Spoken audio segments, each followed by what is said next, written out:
नमस्कार दोस्तों, आप सभी का स्वागत है आपके अपने यूट्यूब चैनल ट्रिकी नंबर 1 में। दोस्तों, इस वीडियो में हम लोग आरआरबी ग्रुप डी एनटीपीसी के लिए जीके जीएस के ऑब्जेक्टिव प्रश्नों को यहाँ पर हल करेंगे। दोस्तों, यहाँ पर हम लोग रुक्मिणी प्रकाशन की द प्लेटफार्म बुक को हल करने वाले हैं, जिसमें आपको ऑब्जेक्टिव प्रश्न मिलेंगे सामान्य अध्ययन के। प्रीवियस ईयर के सभी आपको प्रश्न मिलेंगे जो कि आपके एग्ज़ाम में आए हुए हैं, तो इसलिए ये प्रश्न आपके एग्ज़ाम के लिए काफ़ी ज़्यादा इम्पोर्टेंट हैं। तो आप लोग इस वीडियो में लास्ट तक बने रहिएगा। और अगर आप लोगों ने अभी तक हमारे चैनल को सब्सक्राइब नहीं किया है तो आप लोग हमारे चैनल को सब्सक्राइब ज़रूर करिएगा। और अगर आप लोगों ने इससे पहले की वीडियो नहीं देखी हैं तो आप लोग इससे पहले की वीडियोज़ भी देख लीजिएगा, आपको प्लेलिस्ट मिल जाएगी। तो चलिए शुरू करते हैं। यहाँ पर आप लोग देखिएगा, प्रश्न नंबर 301। ऑडियो हैंडफोन की सबसे पहली जोड़ी 1910 में किसके द्वारा बनाई गई थी? तो यहाँ पर आपका राइट आंसर होगा ऑप्शन नंबर बी, नथानिएल वाल्डविन के द्वारा। ऑडियो हैंडफोन की सबसे पहली जोड़ी 1910 में नथानिएल वाल्डविन के द्वारा बनाई गई थी। अगला प्रश्न देखिएगा, भारतीय करेंसी नोटों के पिछले भाग पर कितनी भाषाएं मुद्रित होती हैं? तो करेक्ट आंसर आपका होगा ऑप्शन नंबर सी, 15 भाषाएं जो होती हैं ये करेंसी नोट के पीछे भाग पर मुद्रित होती हैं। अगर आप चाहें तो आपके पास जितने का नोट हो आप उसको निकालिएगा और उसके पिछले भाग में देखिएगा तो आपको एक डब्बे के अंदर आपको मिलेंगी, भाषाएं लिखी होंगी। ठीक है, तो 15 प्रकार की वहाँ पर आपको भाषाएं मिलेंगी। ठीक है, निम्नलिखित में से कौन सा एक प्राकृतिक ब्लीचिंग एजेंट नहीं है? तो ऑप्शन करेक्ट होगा आपका शिमला मिर्च। शिमला मिर्च एक प्राकृतिक ब्लीचिंग एजेंट नहीं है। यहाँ पर देखिए, पानी से हाइड्रोजन को अलग करने की प्रक्रिया को क्या कहा जाता है? करेक्ट आंसर होगा ऑप्शन नंबर ए, विद्युत विघटन। पानी से हाइड्रोजन को अलग करने की प्रक्रिया को विद्युत विघटन कहते हैं। ठीक है, आपको ये पता होगा जो पानी होता है जल, जल का सूत्र क्या होता है? जल का सूत्र होता है H2O। और अगर आपसे कहा जाए भारी जल का सूत्र क्या होता है, तो भारी जल का होता है D2O। ठीक है, जल का सूत्र H2O, भारी जल का सूत्र D2O। अगला प्रश्न देखिए, किस वर्ष में भारत ने पहली बार राष्ट्रमंडल खेलों की मेज़बानी की थी? तो यहाँ पर आपका राइट आंसर होगा ऑप्शन नंबर डी, 2010 में। 2010 में भारत ने पहली बार राष्ट्रमंडल खेलों की मेज़बानी की थी। और अगर यहाँ पर आपसे पूछा जाए कि राष्ट्रमंडल खेलों की शुरुआत कब से हुई, तो आप क्या बताएंगे? 1930 से इसकी स्टार्टिंग हुई थी। ठीक है, राष्ट्रमंडल खेलों की शुरुआत कब से हुई थी? 1930 से हुई थी। चलिए ठीक है, इसके बाद आप लोग आगे देखेंगे। यहाँ पर अगला प्रश्न आपका है कि क्लाउड कंप्यूटिंग क्या है? क्लाउड, ठीक है, क्लाउड कंप्यूटिंग क्या है? तो यह एक सर्विस है। क्लाउड कंप्यूटिंग एक सर्विस है। वर्तमान में प्रचलित भारतीय राष्ट्रीय ध्वज का डिज़ाइन किसके द्वारा तैयार किया गया था? तो इसका डिज़ाइन तैयार किया गया था पिंगली वेंकैया के द्वारा। पिंगली वेंकैया के द्वारा। आप सभी को पता है कि हमारा राष्ट्रीय ध्वज क्या है? तिरंगा। तिरंगा में जो आप तिरंगे की जो लंबाई चौड़ाई होती है ना, ये जो लंबाई चौड़ाई होती है आपका तिरंगा झंडा होता है। ठीक है, इस तरीके से। ठीक है, आप समझ सकते हैं। ठीक है, जो तिरंगा झंडा आपका होता है, ठीक है, जो हमारा तिरंगा होता है ना, तो अगर कहा जाए कि उसकी लंबाई चौड़ाई का अनुपात क्या होता है, तो 3:2 ये उसका होता है लंबाई चौड़ाई का अनुपात। अगर लंबाई 3 मीटर है तो चौड़ाई 2 मीटर होनी चाहिए। ठीक है, तिरंगे में 3 कलर होते हैं, आपको पता होगा, केसरिया, सफ़ेद और हरा। और इसके बाद में इसके बीच में एक चक्र होता है जिसमें तीलियां होती हैं। ठीक है, इसमें तीलियां होती हैं। तो तीलियां कितनी होती हैं? 24 तीलियां होती हैं।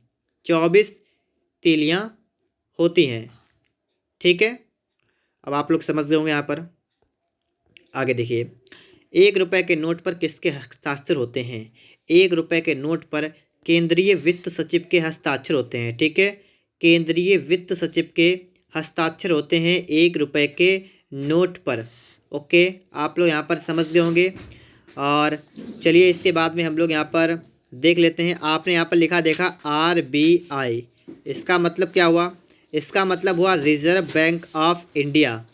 रिजर्व बैंक ऑफ इंडिया जो है, अगर आपसे कहा जाए इसकी स्थापना कब हुई थी, तो 1935 में इसकी स्थापना हुई थी। RBI की स्थापना कब हुई थी? 1935 में इसकी स्थापना हुई थी और 1949 में इसका राष्ट्रीयकरण हो गया था। ठीक है, 1949 में इसका जो है राष्ट्रीयकरण हो गया था। इसके बाद में आप यहाँ पर देखेंगे, अगला प्रश्न आपके लिए है प्रश्न नंबर 309। स्वतंत्र भारत में भारतीय राष्ट्रीय कांग्रेस की पहली महिला अध्यक्ष कौन थी? स्वतंत्र भारत की बात की गई है और आपसे पूछा गया है कि भारतीय राष्ट्रीय कांग्रेस की पहली महिला अध्यक्ष कौन थी? तो उनका नाम क्या था? इंदिरा गांधी। ठीक है, कौन थी? इंदिरा गांधी थी। और इसके बाद में आप लोग आगे देखेंगे, तो चलिए आगे हम लोग देखते हैं। भारतीय रिजर्व बैंक RBI के द्वारा 2005 से पहले के नोटों को बदलने के लिए घोषित अंतिम तिथि क्या थी? RBI reserve bank of India के द्वारा लिखा हुआ है कि 2005 से पहले के नोटों को बदलने के लिए घोषित अंतिम तिथि क्या थी? तो तिथि थी 30 जून 2016। क्या थी? 30 जून 2016। प्रधानमंत्री जन धन योजना PMJDY के तहत किस राज्य ने 100% वित्तीय समावेशन हासिल किया है? तो किस राज्य ने किया है? मेघालय ने किया है। तो ऑप्शन ए यहाँ पर आपका बिल्कुल राइट आंसर बन जाएगा। ठीक है, आगे देखिएगा। पुस्तक जिसका नाम है अग्नि की उड़ान के लेखक कौन है? क्या नाम है? अग्नि की उड़ान। और इसके लेखक आपको यहाँ पर बताना है विंग्स ऑफ फायर। तो हो सकता है आपको हिंदी में ना पता हो, इंग्लिश में आप समझिएगा। विंग्स ऑफ फायर आगे लिख के दिया है, तो आप क्या बताएंगे? डॉक्टर APJ अब्दुल कलाम। ठीक है, और इसके बाद में आपको ये भी पता होगा कि ये एक वैज्ञानिक थे। ठीक है, और जो कि राष्ट्रपति भी रह चुके हैं। जो एक वैज्ञानिक थे और जिनका नाम था, जिनको लोग मिसाइल मैन के नाम से जानते थे। ठीक है, missile man doctor APJ Abdul Kalam Azad. ठीक है, ये इनका पूरा नाम था। समझ गए होंगे आप लोग। यहाँ पर आगे चलते हैं हम लोग प्रश्न नंबर 313 पर। निम्नलिखित में से कौन सा विद्युत आवेश का सुचालक है? आवेश का सुचालक है, तो आपको यहाँ बताना है कांच, कागज, तांबा या पानी। तो आप क्या बताएंगे? आप बताएंगे तांबा। ठीक है, विद्युत आवेश का सुचालक मतलब विद्युत आवेश जो है, जो एक स्थान से दूसरे स्थान तक ले जा सकता है। ठीक है, सुचालक क्या होता है? सुचालक वह होता है जिसमें विद्युत धारा का प्रवाह आसानी से हो जाता है, मतलब जिसमें करंट अच्छी तरीके से लग जाए, समझ लीजिए वही आपका सुचालक है। ठीक है, तो आप समझ सकते हैं कि तांबा एक सुचालक है। और अगर आपसे कहा जाए कि विद्युत का सबसे अच्छा सुचालक कौन सा है, जो सबसे बेस्ट रहेगा आपके लिए, तो आप बताएंगे चांदी। ठीक है, चांदी जो है ये विद्युत आवेश को ले जाने के लिए सबसे अच्छा एक सुचालक है चांदी। लेकिन जो बिजली के तार होते हैं वो चांदी के नहीं बने होते हैं, क्योंकि अगर वो चांदी के बन जाएंगे तो आप समझ सकते हैं उनके लिए खर्चा बहुत आ जाएगा, इसीलिए चांदी के नहीं होते हैं। लेकिन विद्युत आवेश का जो प्रवाह होता है, विद्युत धारा जो आप प्रवाहित होती है, वो सबसे ज़्यादा अगर हम देखें सबसे अच्छा कौन सा रहेगा, तो आप क्या बताएंगे? चांदी जो है सबसे अच्छा है। लेकिन महंगी होने के कारण हम लोग इसका इस्तेमाल नहीं कर पाते हैं। ठीक है, आप लोग यहाँ पर समझ गए होंगे। आगे देखिए, 2014 के एशियाई खेलों में स्वर्ण पदक प्राप्त करने वाली पहली मुक्केबाज भारतीय महिला कौन थी? तो इनका नाम क्या था? इनका नाम था मैरी कॉम। आगे देखिए, अगला प्रश्न यहाँ पर है, निम्नलिखित में से कौन सा एक सर्च इंजन नहीं है? सर्च इंजन कौन सा इनमें से एक नहीं है? तो फ्लिपकार्ट जो है आपका एक सर्च इंजन नहीं है। ठीक है, और इसके बाद में आपको पता होगा जिससे गूगल वगैरह है। ठीक है, क्या है? गूगल। और यहाँ पर जो आपको रखे वो भी है। ठीक है, याहू भी है, बिंग भी है, गीगा ब्लास्ट भी है, गूगल भी है और गूगल के अलावा भी है। ठीक है, तो आप समझ सकते हैं यहाँ पर फ्लिपकार्ट जो होता है ये एक शॉपिंग के लिए होता है, ठीक है, तो ये इसके लिए नहीं है। आगे देखें यहाँ पर 316 में है, पास की और दूर की वस्तुओं को देखने के लिए मानव आँखों की अनुकूल की विशेषता को क्या कहते हैं। पास की और दूर की वस्तु को देखने के लिए मानव आँखों की अनुकूल की विशेषता को क्या कहते हैं। तो इसको हम लोग कहते हैं सामंजस्य। क्या कहते हैं, हम लोग कहते हैं सामंजस्य। अगर आपसे कहा जाए कि निकट दृष्टि दोष के निवारण के लिए किस लेंस का उपयोग करते हैं, किसके लिए, निकट दृष्टि दोष के निवारण के लिए, तो आप बताएंगे अवतल लेंस का उपयोग करते हैं। किसका करते हैं, अवतल लेंस का उपयोग करते हैं निकट के लिए। और दूर दृष्टि दोष के निवारण के लिए किस लेंस का उपयोग करते हैं, तो दूर दृष्टि दोष के निवारण के लिए हम लोग उत्तल लेंस का उपयोग करते हैं, ठीक है, उत्तल लेंस का उपयोग करते हैं। इसके बाद अगर आपसे कहा जाए स्पष्ट दृष्टि की न्यूनतम दूरी कितनी होती है, स्पष्ट दृष्टि की न्यूनतम दूरी कितनी होती है, तो आप क्या बताएंगे, स्पष्ट दृष्टि की न्यूनतम दूरी 25 सेंटीमीटर होती है। कितनी होती है, 25 सेंटीमीटर होती है। इसके बाद में अगर आपसे कहा जाए लेंस की क्षमता का मात्रक क्या होता है, तो आप बताएंगे लेंस की क्षमता का मात्रक डायोप्टर होता है। लेंस की क्षमता का मात्रक डायोप्टर होता है। आगे देखिएगा, आप देखेंगे आरआरबी एनटीपीसी स्टेज 1 31/3/2016 का एग्ज़ाम फर्स्ट शिफ्ट का एग्ज़ाम है, ठीक है, तो वो आपका पेपर आपके सामने यहाँ पर है। आप देखिएगा प्रश्न नंबर 317, कुडनकुलम परमाणु ऊर्जा संयंत्र कौन से राज्य में स्थित है। तो कुडनकुलम कहाँ पर है, तो correct answer option C Tamil Nadu में है, ठीक है, कहाँ पर है, तमिलनाडु में। और इसके बाद में अगर आपसे कहा जाए कि कलपक्कम कहाँ पर है, कौन सा, कलपक्कम, ठीक है, मैं आपको लिख के दिखा रहा हूँ कलपक्कम। तो आप ये भी बताएंगे जो कलपक्कम है, ठीक है, ये भी तमिलनाडु में है, ठीक है, कलपक्कम कहाँ पर है, कलपक्कम भी तमिलनाडु में है। और इसके बाद में आपको मैं थोड़े और बता देता हूँ, आप लोग सुन लीजिएगा। काकरापार परमाणु विद्युत ग्रह, ठीक है, मतलब काकरापार परमाणु ऊर्जा संयंत्र कहाँ पर है, तो काकरापार गुजरात में है, कैगा कर्नाटक में है, नरौरा उत्तर प्रदेश में है, रावतभाटा राजस्थान में है। एक बार फिर से आप लोग सुन लीजिएगा, काकरापार गुजरात में है, कैगा कर्नाटक में है, नरौरा उत्तर प्रदेश में है, रावतभाटा राजस्थान में है, और कलपक्कम तमिलनाडु में है, कुडनकुलम ये भी तमिलनाडु में है। ओके, आगे देखिएगा आप लोग यहाँ पर निम्नलिखित में से कौन सा एक भारत का प्रमुख चाय उत्पादक राज्य है। आपसे कहा गया चाय उत्पादक राज्य कौन सा है, तो आप क्या बताएंगे, आप बताएंगे पश्चिम बंगाल, ठीक है, पश्चिम बंगाल जो है एक प्रमुख चाय का उत्पादक है।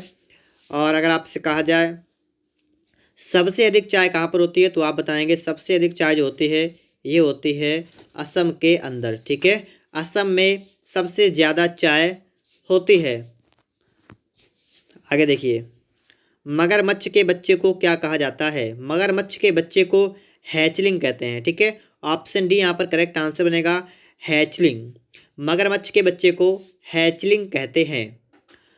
और अगर कहा जाए कि मगरमच्छ किस वर्ग के अंतर्गत आता है, तो सरीसृप वर्ग के अंतर्गत आता है, ठीक है, किसके अंतर्गत आता है, सरीसृप जो वर्ग होता है ना, इसके अंतर्गत आता है मगरमच्छ, ठीक है।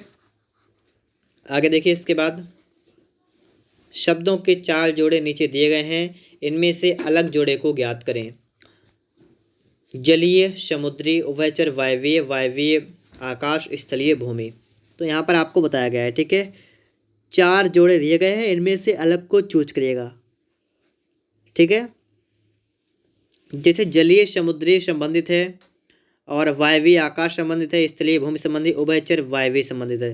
देखिए जैसे जल, तो जलीय, तो जलीय संबंधित समुद्र से है, क्योंकि समुद्र में जल होता है, कोई दिक्कत नहीं है। वायवीय आकाश, आकाश में क्या है, वायु है, ठीक है, तो ये भी सही है। भूमि स्थलीय, मतलब स्थल, भूमि, स्थल जो है वो भूमि को ही कहते हैं हम लोग एक तरीके से स्थल। लेकिन उभयचर वायवीय, उभयचर का मतलब होता है जो जल और थल दोनों पर होता है, उसके कहते हैं हम लोग उभयचर।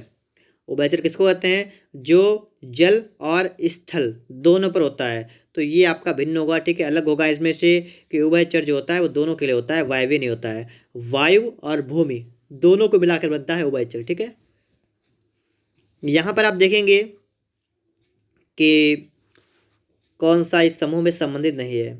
श्रीलंका, म्यांमार, बांग्लादेश, भूटान। दोस्तों यहाँ पर जो आपके लिए ये प्रश्न है ना 320-21, ये आपके लिए एक तरीके से रीजनिंग के प्रश्न यहाँ पर आपको दे रखे हैं, ठीक है।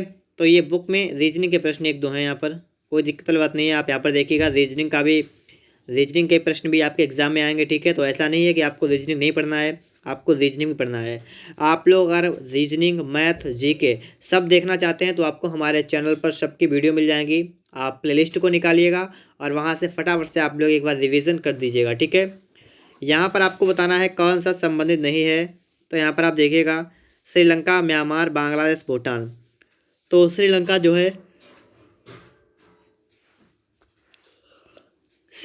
है यह एक द्वीप है, ठीक है। ये एक द्वीप पर स्थित श्रीलंका है और ये म्यांमार, बांग्लादेश, भूटान ये ऐसा नहीं यहाँ पर है, ठीक है। तो इसलिए आपका श्रीलंका जो है इनमें से अलग हो जाएगा। आगे देखिए, इसके बाद 2018 के फीफा विश्व कप की मेज़बानी किसके द्वारा की जाना निश्चित हुआ है? तो ये आपका करेक्ट ऑप्शन नंबर सी, रूस के द्वारा। लेकिन ये प्रश्न आपका इम्पॉर्टेंट नहीं है, ठीक है। क्यों? क्योंकि 2018 का प्रश्न है। अगर आपसे अब प्रश्न ये आता है कि 2022 में फीफा कप कहाँ पर होगा, 2022 में फीफा कप कहाँ पर होगा, फीफा कहाँ पर होगा 2022 में, तो आप यहाँ पर बताएंगे कतर में। कहाँ पर होगा? 2022 में कतर में होगा। तो आप इस बात का यहाँ पर ध्यान रखेंगे। निम्नलिखित में से कौन सा इस समूह से संबंधित नहीं है? तो यहाँ पर भी रीजनिंग कितना आपसे पूछ लिया गया है।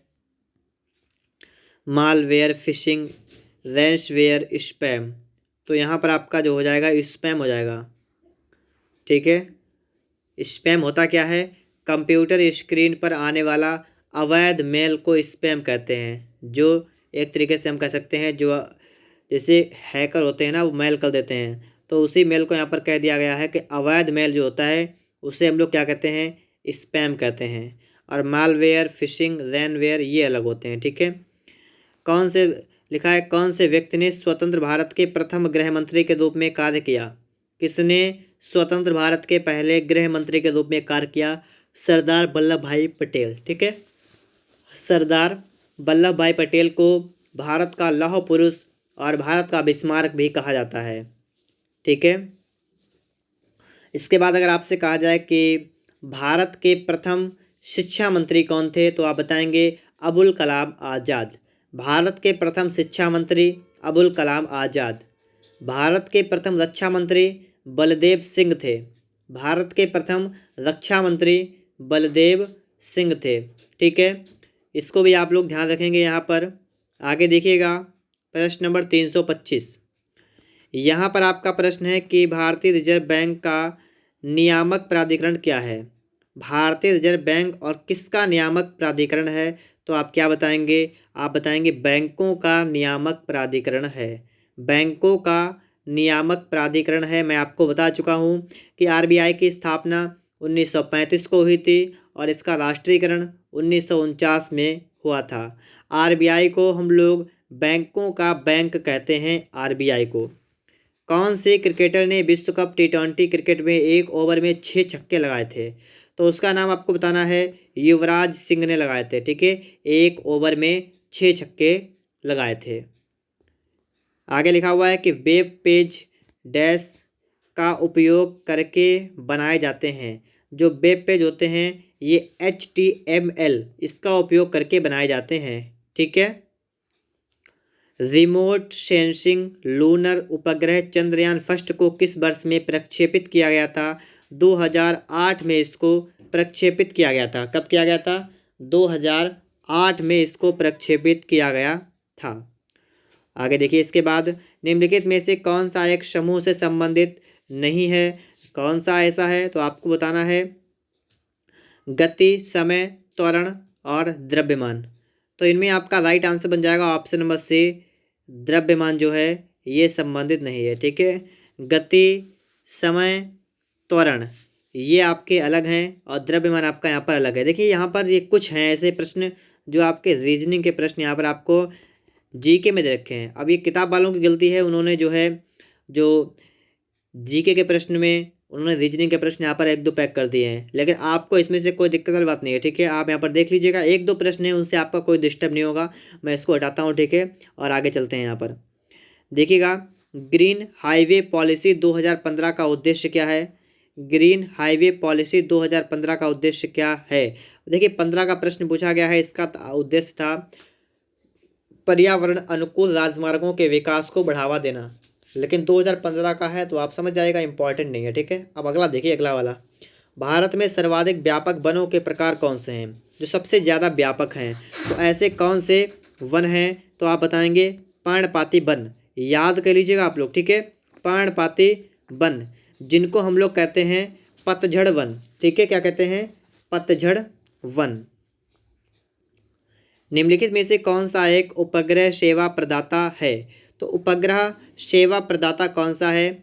इंटेलसैट। क्या है? इंटेलसैट है। भारत में एशियाई खेलों का आयोजन कौन सा साल किया गया था? तो भारत में एशियाई खेलों का आयोजन किया गया था 1982 में। 1982 में एशियाई खेलों का आयोजन हुआ था। कहाँ पर? नई दिल्ली में, ठीक है।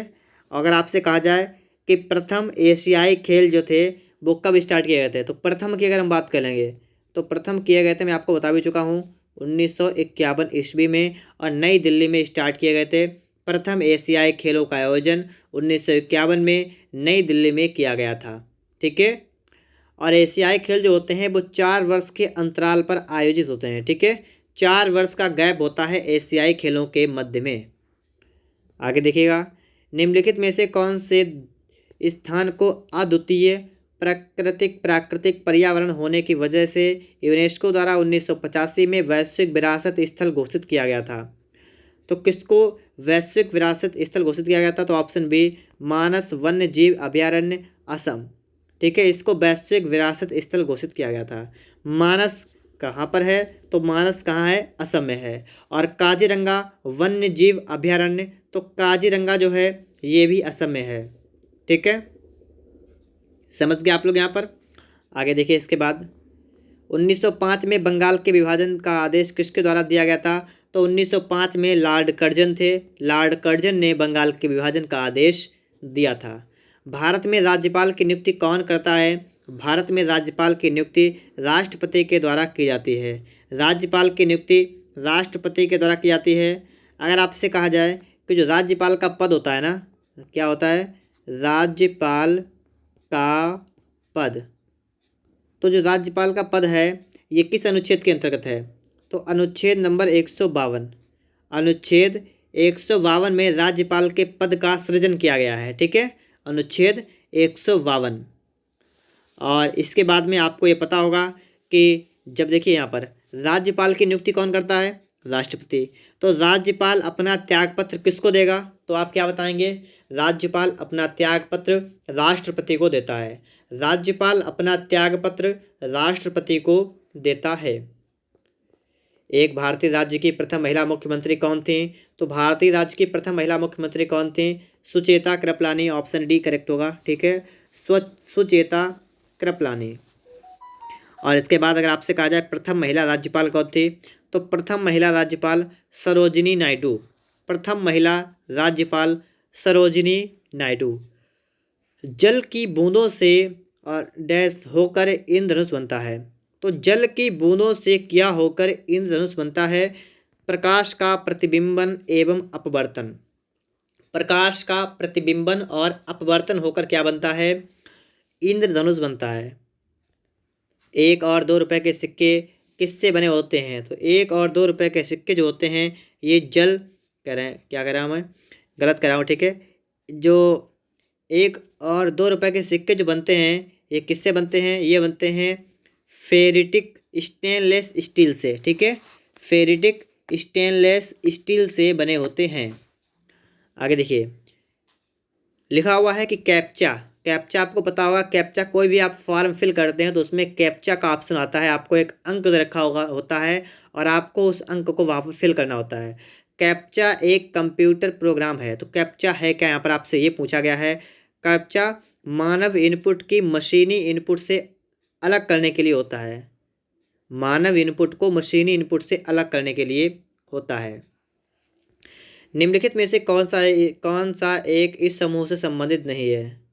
मतलब चार में से कौन सा है जो इनसे संबंधित नहीं है? तो आप क्या बताएंगे? आप बताएंगे गेटवे ऑफ इंडिया। ठीक है, गेटवे ऑफ इंडिया जो है ये कहाँ पर है? तो आप क्या बताएंगे?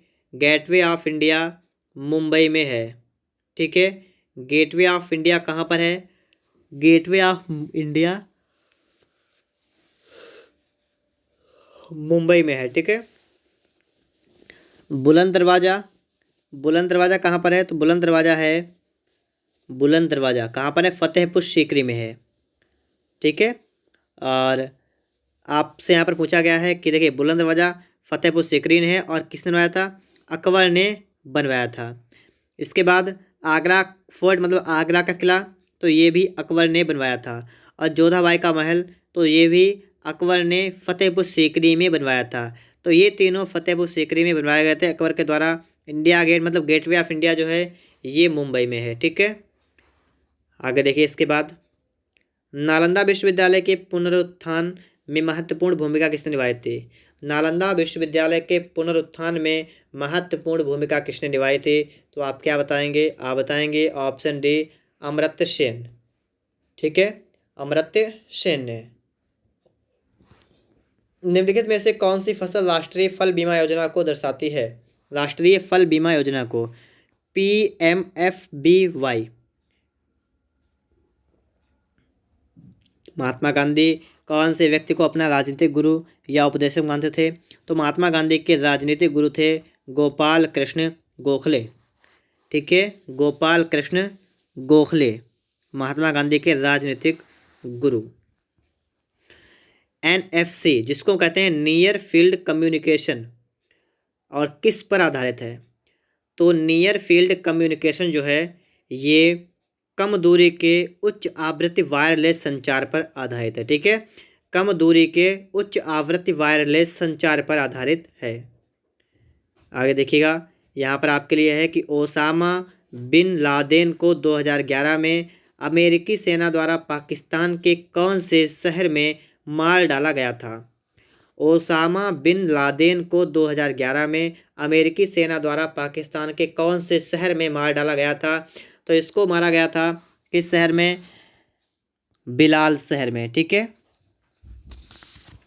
आगे देखिएगा यहाँ पर जब मानव शरीर के तापमान में सामान्य तौर से लगभग 5.4 से 8 फ़ारेनहाइट की कमी होती है तो ऐसी स्थिति को क्या कहते हैं?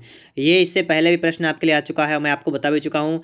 हाइपर पायरेक्सिया कहते हैं। ठीक है, जब कम होता है तो कहते हैं हाइपर पायरेक्सिया, और जब ज़्यादा हो जाता है तो उसे कहते हैं बुखार, आपको पता होगा। आगे देखिएगा 348 में है कि कौन से रोग के उपचार में डायलिसिस किया जाता है? तो डायलिसिस कब क्या आता है? गुर्दे की खराबे की स्थिति में। ठीक है, जब गुर्दा खराब हो जाता है, गुर्दे का मतलब किडनी, जब किडनी खराब हो जाती है तो क्या होता है? डायलिसिस क्या आता है? खून को शुद्ध करने के लिए। लिखा है NU न्यू स्टार, इस तरीके से न्यू स्टार अंतरिक्ष आधारित एक्सरे टेलीस्कोप की मदद से किसका गहन सर्वेक्षण किया जाता है? तो इससे सर्वेक्षण करते हैं वो करते हैं कृष्ण विवर का, ब्लैक होल जो होता है उसका सर्वेक्षण किया जाता है। ठीक है, गर्मी अवशोषित करने के लिए तरल के वाष्पीकरण के सिद्धांत का प्रयोग किसमें किया जाता है? गर्मी अवशोषित करने के लिए तरल के वाष्पीकरण के सिद्धांत का प्रयोग ये जो किया जाता है ये रेफ्रिजरेटर में किया जाता है। ठीक है, आगे देखिएगा मानव शरीर में कंठ को क्या कहा जाता है? जो कंठ होता है मानव शरीर के अंतर्गत उसको क्या कहते हैं? वॉइस बॉक्स, क्योंकि इसी से आवाज़ वगैरह निकलती है। ठीक है, इसको क्या कहते हैं? Voice box. आगे देखिए निम्नलिखित कथनों में से कौन सा कथन सत्य है? तो इसमें सत्य कथन है पानी ऑक्सीजन और हाइड्रोजन का एक यौगिक है। ठीक है, पानी जो होता है इसमें क्या फार्मूला होता है? H2O, मतलब दो अणु हाइड्रोजन के एक अणु ऑक्सीजन का मिलकर क्या बनता है? पानी, जिसको हम कहते हैं जल। ठीक है, आगे देखिए IMO का विस्तारित क्या पूछा गया है कि IMO का विस्तारित रूप क्या है? तो IMO का विस्तारित रूप क्या है आपको यहाँ पर बताना है।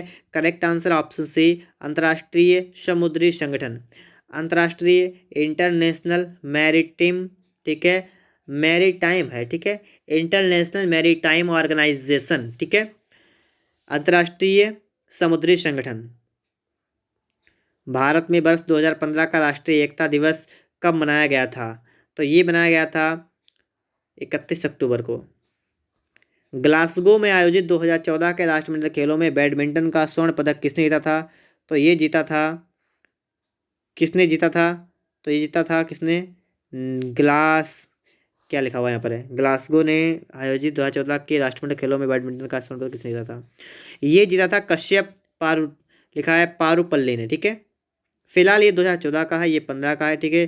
तो 14-15 वाले खास इंपॉर्टेंट नहीं है, लेकिन आगे आ रहे हैं सामने, तो एक बार पढ़ लेते हैं इनको भी, ठीक है। यहाँ पर आप देख सकते हैं ये पेपर आपका देखिए RRB NTPC स्टेज 1 31/3/16 का एग्जाम है, सेकंड शिफ्ट का। उसमें देखिएगा, ग्रैंड स्लैम का मतलब एक कैलेंडर वर्ष में कुछ प्रमुख टेनिस टूर्नामेंट जीतना होता है। इन टूर्नामेंटों के नाम क्या होते हैं? तो ग्रैंड स्लैम जो होता है, इसमें टेनिस टूर्नामेंट को जीतना होता है, और इनके नाम आपको यहाँ पर बताने हैं। तो नाम क्या क्या हो जाएंगे? Australian open, French open, US open, Wimbledon, ठीक है, ये 4 नाम होते हैं।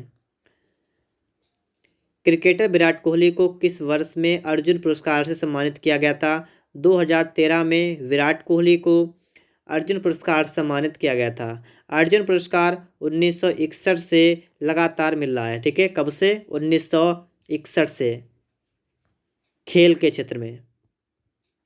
इनमें से कौन सी पुस्तक डॉक्टर APJ अब्दुल कलाम आज़ाद द्वारा नहीं लिखी गई है? तो कौन सी ऐसी पुस्तक है जो अब्दुल कलाम आज़ाद ने लिखी है? तो माई कंट्री माई लाइफ, ये पुस्तक नहीं लिखी है। ये पुस्तक लिखी है लाल कृष्ण आडवाणी ने, ठीक है, लाल कृष्ण आडवाणी। तो आप समझ सकते हैं यहाँ पर कि डॉक्टर APJ अब्दुल कलाम ने कौन कौन सी पुस्तकें लिखी हैं। द साइंटिफिक इंडियन, और इनविजनिंग एन एम्पावर्ड नेशन, और इग्नाइटेड माइंड्स, ये पुस्तकें APJ अब्दुल कलाम आज़ाद जी की हैं। और उसके बाद माई कंट्री माई लाइफ जो है, ये लाल कृष्ण आडवाणी की पुस्तक है। यहाँ पर देखिएगा कि भारतीय मूल की कल्पना चावला अंतरिक्ष में किस यान से गई थी? उस यान का आपको नाम बताना है। कोलंबिया यान का नाम है, कोलंबिया यान से गई थी कल्पना चावला, अंतरिक्ष में गई थी, ठीक है। और 360 नंबर है कि हीराकुंड जलाशय किस नदी पर है? हीराकुंड जो बांध आपका है, ये किस नदी पर है? तो हीराकुंड जो है ये महानदी पर है, ठीक है। हीराकुंड बांध जो है ये महानदी पर है, ओडिशा में है, ओडिशा में है हीराकुंड। दोस्तों, इस तरीके से हमारी वीडियो आज यहीं पर समाप्त होती है। अगर आप सभी को वीडियो अच्छा लगा है तो आप लोग वीडियो को लाइक करिएगा। चैनल पर अगर आप लोग नए हैं तो आप लोग चैनल को सब्सक्राइब भी कर लीजिएगा।